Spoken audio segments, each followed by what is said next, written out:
What is going on, everybody? Welcome to Seventh Man Podcast. I am Chris. And I'm Kevin. Okay, and this is basically going to be a podcast series where we're going to talk about NBA basketball and what's going around the league. This is our first episode, so it's going to kind of be a rough, beginning to it. But You gotta start from the bottom, work your way to the middle. it's true. Okay. Let's see. We're both college students, just starting off with, and we know quite a bit about basketball. Yeah, we're big basketball fans. We're Kings fans. Always, Sorry. always keeping up. We're big Kings fans, but Yeah, I feel like yeah. I could look at it from pretty fair. Yeah, we can have standpoint. neutral perspectives. So, yeah. So hopefully you guys keep listening. But today we're going to talk about a couple different things. But we're going to start off with award predictions for the year. So, let's just get right into it. Let's just talk about the MVP. So, I'll start to you, Kevin. What do you think is your MVP prediction? So my MVP pick is Kawhi Leonard this year. I'm really in between him and Giannis and Tuka whatever and Antetokounmpo. That's a tough name. Antetokounmpo. Yeah, but I think that Giannis, he has a shot, but I don't really think the Bucks can win enough games to maybe a top 3 seed, and he's obviously not going to put up Yeah. Russell Westbrook numbers like triple double. So I don't think that they're What? going to win quite enough games for a win, and I think that Kawhi Leonard, he's really due. Everyone knows that he's always a top 3 defender, and he's turning into one of the best offensive players. And if you look at the Spurs roster compared to all the other super teams in the West, and they're probably still going to be a 3 or 4 seed. Everyone, I think he's going to have such an impressive season. You're talking about the Spurs. The Spurs, okay, yeah. Okay, yeah. I just feel like Mhm. he makes the most sense for me right now to take it because Yeah. he's been in the top 3 for the last 2 years. I think he it's was his third. second or third in voting last year. So He was third last year. yeah, okay. All right. So I'm gonna go out on a limb here, and I'm gonna say Giannis. I think that it's gonna be Giannis for a couple reasons. Now, I think that he's coming to the league, and everyone's not really thinking as him as MVP. And I think that he's just got a chip on his shoulder, and he wants to make it into one of the top 5 seeds in the playoffs. And if they can do that, then he's definitely going to have a shot at getting the MVP. I know that he can put up probably 30 points a game, probably almost 10 rebounds, and maybe 5 assists or something like that. And then he also gets blocks and steals. And he's a hell of a defender.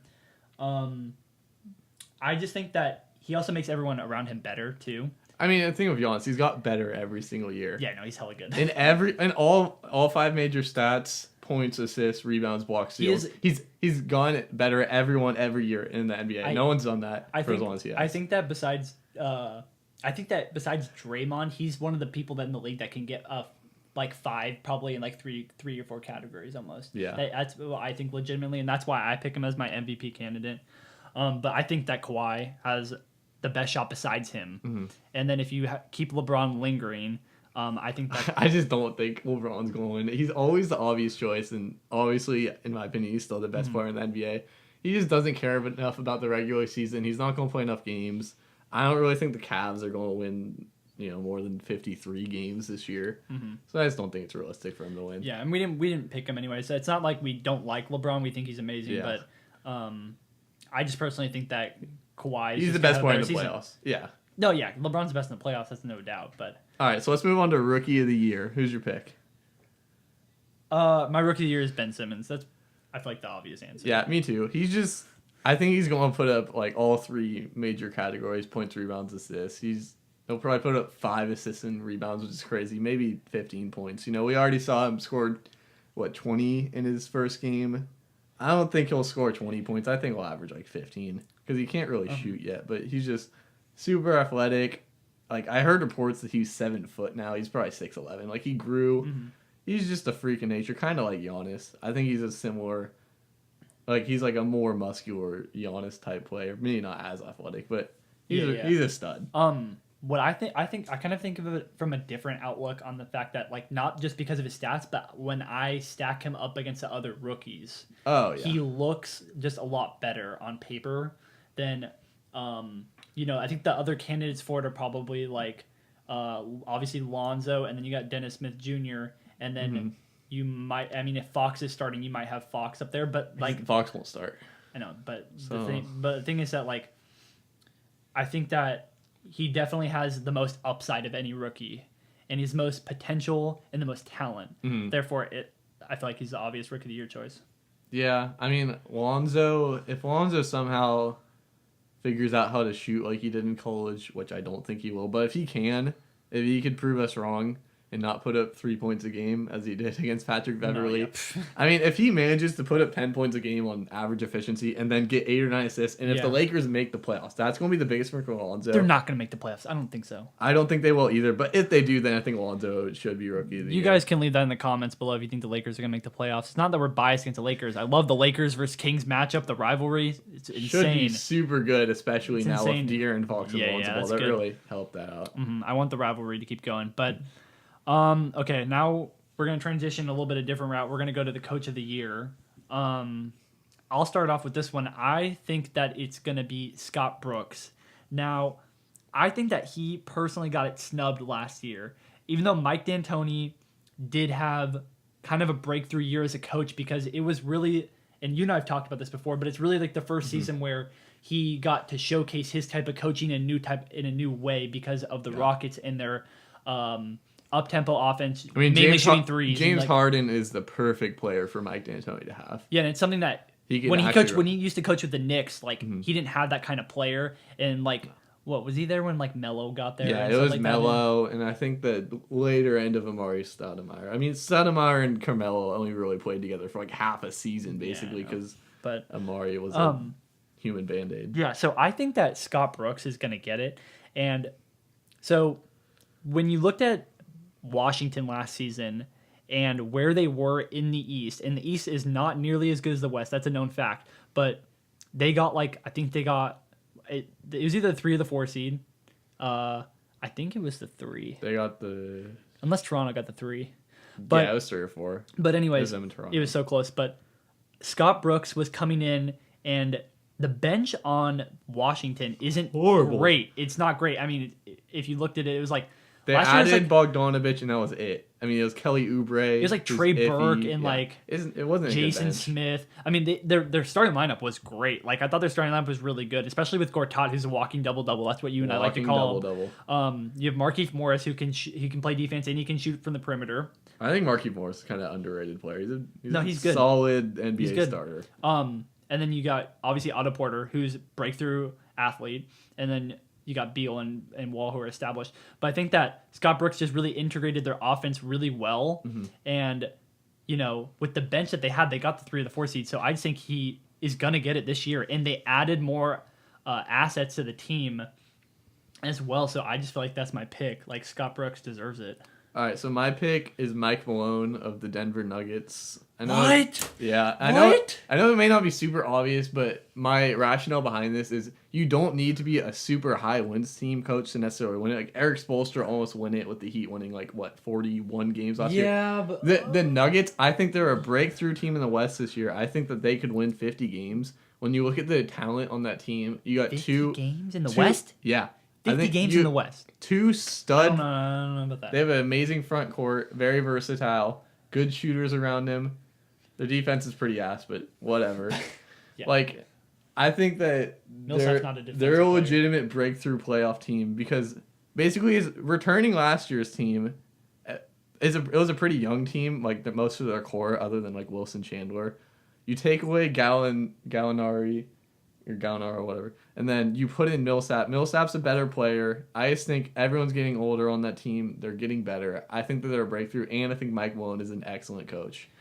He was the coach of the Kings, and we loved him. Obviously, the Kings fired him for questionable reasons, but he's my pick. So, okay. So Mike Malone is a great coach, and I think that the only reason why I think he's a good pick for it, I don't think he's the obvious choice, but I think that, which is fine, there's nothing wrong against that, but I think that the West is so stacked up, and you have if they make the playoffs, they probably won't get any higher than the 6. Yeah, right? I think the 6th seed could Probably. be enough to win Coach of the Year now. Like, Coach of the Year doesn't always go to, a super high wins coach. I mean, it usually does. It usually does, though. But I still think that if you look at it, if you're a coach of a breakout team at the right time and you coach them well, Yeah. then I think it's very possible. Okay. Yeah. Yeah, I see your point. Mm. Okay. You guys can leave your comments down in the down below. Below. So, for what you think is going to be Coach of the Year. Okay, now we're going to move on to Most Improved Player of the Year. Kevin, what do you got? All right, my pick is D'Angelo Russell of the Nets. Oh my now. God! I know you're not a fan, but I don't especially like him. with Jeremy Lin is now out for the season. Not a fan. I know, but D'Angelo Russell, he's going to be chucking up a bunch of shots. His numbers are going to look great. He's probably going to average like 21, 22 points, something crazy, just because he's a great shooter. Not a great shooter, but he has the ability to become a great shooter because he's someone who can shoot off a pick and roll and move. Mm-hmm. That was probably the thing that intrigued me about him most in Ohio State. He's a good ball handler and a shooter. Okay. So, great size. I don't know. I just think he'll break through in the obvious stats, which is honestly, like, most improved might as well be, like, biggest points jump award. That's who it always goes to. So, I think D'Angelo Russell is my pick. All right. Fine. I accept it. Okay, fine. So, I feel like this is the category for the awards that is probably the hardest. No, it's definitely the toughest to pick. It's the toughest to pick because obviously it's something that there's a ton of NBA players. Well, it's the category that is. It's hard to pick it obviously super early because it's something that's established right throughout the season, and as with all of them are. But the most improved, in my opinion, is probably gonna go. I think it's gonna go to Jokic of the Nuggets. Now, is it I think it's not an obvious choice at all. I don't think either of ours are obvious choices. But I think that Jokic was great at the end of last season, and if he can keep that going into... I don't really have much to back this up, but I think that if he can keep it going into the season, and if he can lead them to the playoffs, like what you're saying Mike Malone can do, along with Paul Millsap, I think that he can establish himself as probably a 20 and almost 12 player. He's a great rebounder. He's a great rebounder, but he'd average 6 assists. Yeah, I think he could probably average almost 23 points a game. And that would establish him as a most improved player, in my opinion. Yeah, I could see it. But I'm not a fan of that category. Let's just move on to the Defensive Player of the Year. And I feel like I know what you're gonna say. Go ahead. What do you think? My pick is Rudy Gobert, which is different. Pretty much every year for the past I actually didn't think 3 years, I always go with Kawhi Leonard just because I think Kawhi Leonard is by far the best wing defender in the NBA, and he's so uniquely good. Just if you watch a game of Kawhi Leonard, he jumps off the screen for how amazing he is at defense. His hands are huge, and he'll just rip the ball out. Okay. But you said Rudy Gobert. I said Rudy Gobert because he completely transforms the entire game from a defensive standpoint. I think teams shot 41% on layups against him last year, which is just absurd. He, in all the advanced stats, he came in first last year. He didn't win the award because Draymond Green won it, who was close behind in most of those. But I just think that Rudy Gobert, I think he'll just lead the Jazz to being an amazing defense this year. I don't think they got any worse defensively because Gordon Hayward is an average defensive player. That's not that big of a loss defensively. I just think that he's going to be so good defensively that they might not even make the playoffs. I still think that he could win it. Besides the loss of George Hill, though, because George Hill was a good defender. Yeah, George Hill's a good defender, but Rubio isn't a bad defender, in my opinion. I think he's nearly as good as Hill. I just think that Gobert is an elite, almost once-in-a-generation center kind of defender. He's 7'3". Yeah, so I agree with you on this one. And, I feel like the three choices up for it, as it has been the past 2 years, changed. It hasn't changed. Is Kawhi, Draymond, and Gobert. And do you think anyone else could jump into the conversation? Like maybe Kevin Durant? I feel like he had a really good season last year defensively. Yeah, he had his best season defensively last year. I don't think so. Yeah, I feel like just those three have slated the top. Yeah, I agree. So I think it's also going to be Rudy Gobert because, even though the typical center in this era of the NBA is something that has to be able to, not has to be able to shoot, but is wanted. Shooting helps now. Yeah, shooting helps. It definitely helps, and big bonus. You have to be able to run the floor, and because it's such an up tempo, it's really up tempo NBA style play. So Gobert is fast and he's very athletic. He's got a hell of a wingspan. He's like 7 foot. He's 7 feet tall. He's 7'3". He's 7'3". Yeah. Jeez. Yeah. Yeah. That's pretty legit. He's a big dude. He's literally got hands the size of the basketball. Yeah. And then he has. I think the one thing I've noticed is that he is so quick on his feet. He's very quick. He's hella quick on his feet. And even though Draymond and Kawhi are like that, it's rare to see that of a center. And also, Gobert gets hella minutes. He gets so many minutes, and he is the glue of the Jazz team that went to the playoffs last season. Because without him, and he went down with injury, they had nothing. So, I think he... Yeah, he really... You watch him play, and it's weird to see someone that big be so agile. That's true. That's a good point. He's a really special athlete. All right, so moving on, last award, we're going to do six man. Who's your pick? Six man. Yeah, I'm gonna go with Eric Gordon on this one. Repeat winner. All right. Yeah, I think it's just gonna be him again because I don't think that anybody. Okay, so obviously Chris Paul's injured right now, so he's gonna be probably starting kind of at the bench. And I don't know for the next. So for six man, to qualify, you just need to. You can't have started more than half your games. So Eric Gordon. Oh yeah. So he'll be on the bench, and I think that he is just a dynamite shooter. I mean, he's such a good scorer off the bench.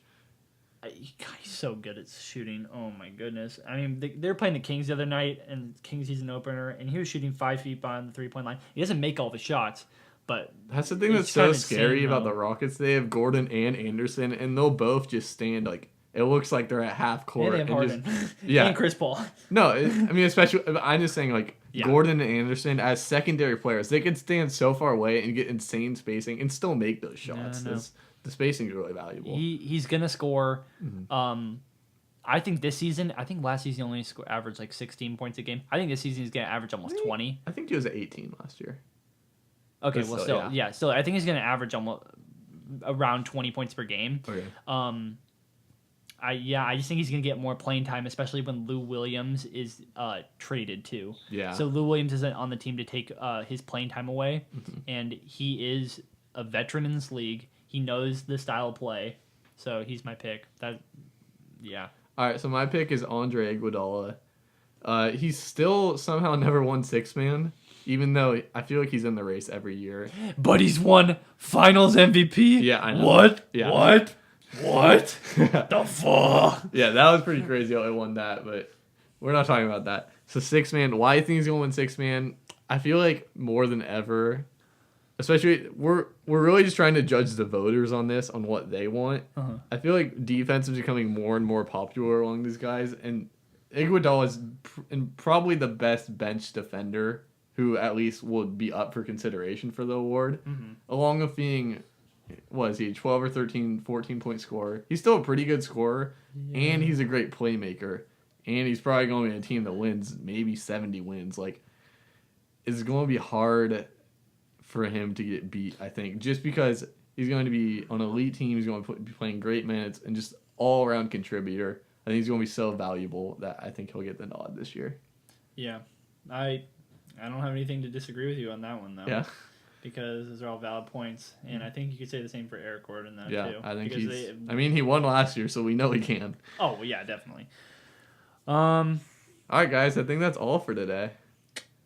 Yeah, that was some good stuff, though. I like talking about the award predictions, because it's also fun, because if at the end of the year you get it right, you're like, hell yeah, I got it right. What's up, big?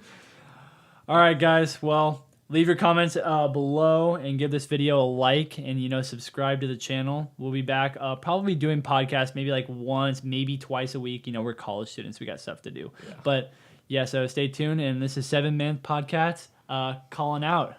Later.